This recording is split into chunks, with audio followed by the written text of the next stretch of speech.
Muhammad Shallallahu Alaihi Wasallam. Mekah yang semula hanya ditinggali oleh Hajar dan Nabi Ismail, seiring dengan berjalannya waktu, berubah menjadi sebuah negeri yang besar. Berkat doa Nabi Ibrahim, negeri itu sungguh mendapatkan berkah dari Allah. Masyarakatnya hidup dalam kecukupan dan sejahtera. Beribu-ribu tahun kemudian, Mekah berubah menjadi negeri yang sangat kejam.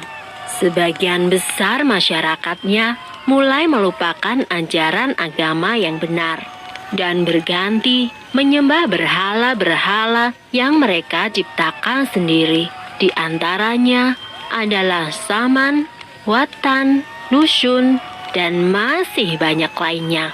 Semua itu adalah Tuhan yang mereka ciptakan dari batu, kayu, ataupun logam. Kaum Quraisy menganggap harta adalah segalanya.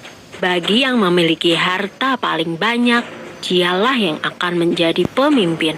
Demi mencapai kehormatan dan kedudukan, mereka menghalalkan segala cara. Karena itu pula, mereka seringkali terlibat dalam perselisihan dan kadang-kadang menimbulkan perang antar saudara. Bukan hanya Tuhan mereka saja yang berubah, sifat dan perilaku masyarakatnya pun juga berubah. Kaum Quraisy yang secara turun-menurun menguasai Mekah dan Ka'bah mulai membentuk kelompok masing-masing. Mereka sangat berkuasa dan kaya raya. Namun kekayaan itu mereka dapatkan dengan cara yang tidak halal. Merampok, memeras rakyat kecil, berjudi, curang dalam berdagang, dan perbudakan yang sangat kejam. Zaman di mana kaum Quraisy hidup dengan cara yang kejam disebut zaman jahiliyah. Pada zaman itu, ada seorang wanita soleh bernama Aminah. Suaminya bernama Abdullah. Pada saat Aminah mengandung, sang suami jatuh sakit dan akhirnya pun meninggal dunia. Aminah merasa sangat sedih karena harus hidup sendirian.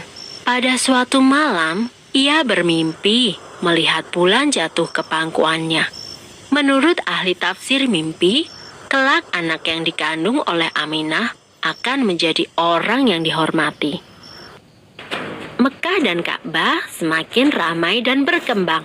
Orang dari segala penjuru selalu berkunjung ke Mekah untuk beribadah dan juga berdagang. Kemajuan Mekah membuat Abraha, seorang gubernur di Yaman, merasa kesal. Ia telah membuat rumah ibadah yang jauh lebih besar dan lebih megah daripada Ka'bah. Namun, tidak ada satupun orang yang mau beribadah ke Yaman. Abraha lalu memerintahkan agar semua pasukannya bersiap-siap. Mereka akan menyerang Mekah dan menghancurkan Ka'bah. Abraha dan pasukan bergajahnya menyerbu Mekah dengan penuh kesombongan. Ketika ia akan menghancurkan Ka'bah, tiba-tiba datang ribuan burung ababil. Burung-burung itu membawa batu-batu berapi dari neraka. Kemudian, batu-batu itu dilemparkan ke arah pasukan gajah Abraha. Dalam sekejap mata, pasukan Abraha berhasil dikalahkan dan Ka'bah pun dapat diselamatkan. Tahun itu kemudian disebut dengan Tahun Gajah. Pada Tahun Gajah itu pula, Aminah melahirkan putranya. Ia memberikan nama Muhammad, sebuah nama yang tidak lazim untuk anak-anak kaum Quraisy. Ialah Nabi Muhammad, nabi terakhir yang diutus oleh Allah. Ia dilahirkan pada hari Senin, 12 Rabiul Awal, Tahun Gajah. Selesai.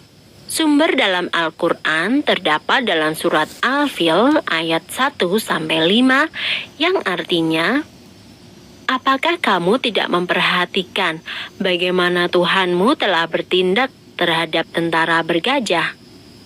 Bukankah dia telah menjadikan tipu daya mereka untuk menghancurkan Ka'bah itu sia-sia? Dan dia mengirimkan kepada mereka burung yang berbondong-bondong, yang melempari mereka dengan batu berasal dari tanah yang terbakar. Lalu dia menjadikan mereka seperti daun-daun yang dimakan ulat.